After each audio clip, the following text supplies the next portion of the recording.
कहते हैं ना, कुछ लोग हमारी जिंदगी से चले जाते हैं, लेकिन उनकी वजह से जो खालीपन बनता है वो कभी नहीं जाता। ये कहानी भी ऐसे ही एक इंसान की है जिसे सब ने छोड़ दिया और जिसने सब के लिए खुद को खो दिया। ये बात है एक छोटे से शहर की, वही शहर जहां हर गली एक दूसरे को जानती है, जहां लोग कम बोलते हैं लेकिन बहुत कुछ सोचते हैं। उसी शहर में रहता था आरव। आरव कोई अमीर आदमी नहीं था, ना ही बहुत बड़ा सपना देखने वाला। उसका सपना बस इतना था, शांति से जीना और जिसके साथ जिंदगी बिताने की कसम खाई थी उसके साथ बूढ़ा होना। उस लड़की का नाम था मीरा। मीरा जिसकी हंसी में सुकून था और जिसकी आंखों में डर, डर इस बात का कि जिंदगी उससे कुछ छीन न ले। आरव और मीरा की शादी को 5 साल हो चुके थे। 5 साल, लेकिन रिश्ते थक चुके थे। मीरा अक्सर खामोश रहती और आरव अक्सर मुस्कुराता। लोग समझते थे कितना खुश है ये आदमी, लेकिन कोई नहीं जानता था वो मुस्कान किस कीमत पर आती है। एक रात की बात है, बारिश हो रही थी, हल्की नहीं, तेज। मीरा खिड़की के पास खड़ी थी और आरव पीछे कुर्सी पर बैठा था। मीरा ने बिना पीछे देखे कहा, आरव, मुझे ये रिश्ता नहीं निभाना। कमरे में सन्नाटा भर गया। बारिश की आवाज और तेज लगने लगी। आरव ने कुछ नहीं कहा, बस धीरे से पूछा, क्यों? मीरा पलटी। उसकी आंखों में आंसू नहीं थे, बस थकान थे। मैं खुश नहीं हूं, उसने कहा, और शायद मैं कभी थी भी नहीं। उस रात तलाक के कागजों पर साइन हुए। आरव ने बिना सवाल किए, बिना बहस किए।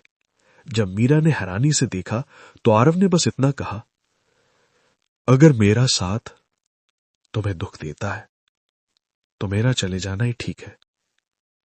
लोगों ने तरह तरह की बातें की। जरूर लड़का कुछ गलत होगा, इतनी अच्छी लड़की क्यों छोड़ेगी? कायर है, लड़ा तक नहीं। आरव ने सब सुना और चुप रहा।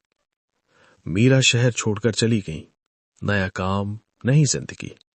और आरव ने भी जिंदगी बदली, लेकिन किसी को बताया नहीं। उसने अपनी छोटी सी दुकान बेच दी, घर गिरवी रख दिया और एक प्राइवेट हॉस्पिटल में नौकरी पकड़ ली। रात की शिफ्ट। कोई नहीं जानता था क्यों। 6 महीने बाद मीरा की तबीयत अचानक बिगड़ गई। डॉक्टरों ने कहा दिल की सर्जरी जरूरी है, बहुत महंगी। मीरा के नए दोस्त, नए रिश्ते सब एक एक कर पीछे हट गए। जब पैसे की बात आई तो सहानुभूति भी महंगी हो गई। उधर उसी रात आरव अस्पताल के एक कोने में बैठा था। उसके हाथ में रिपोर्ट थी, मीरा की। उसने नाम देखा और आंखें बंद कर लीं। कुछ पल बाद वो उठा और सीधा अकाउंट ऑफिस गया। अगले दिन मीरा की सर्जरी की तारीख तय हो गई। पूरी फीस जमा थी। मीरा हैरान थी। उसने पूछा, किसने पैसे दिए? नर्स ने कहा, किसी आर के नाम से। मीरा के दिल में हल्की सी हलचल हुई, लेकिन उसने खुद को समझा लिया, इतना संयोग भी हो सकता है। सर्जरी सफल रही, मीरा बच गई और उसी रात आरव अस्पताल से गायब हो गया। न नौकरी, न कमरा, न शहर। 3 साल बीत गए। मीरा अब काफी बेहतर थी, लेकिन दिल में एक सवाल हर रात उसे सोने नहीं देता था। आर कौन था? एक दिन पुराने शहर लौटने पर उसने अस्पताल जाकर पूछा। रिकॉर्ड निकाले गए और जब नाम सामने आया तो मीरा की सांस रुक गई। आरव मल्होत्रा। मीरा वहीं जमीन पर बैठ गई। उसे याद आया आरव की वो मुस्कान, उसकी खामोशी, उसका बिना लड़े चले जाना। उसे समझ आ गया, वो रिश्ता बोझ नहीं था, वो बलिदान था। मीरा ने आरव को ढूंढने की कोशिश की, हर जगह, लेकिन आरव कहीं नहीं था।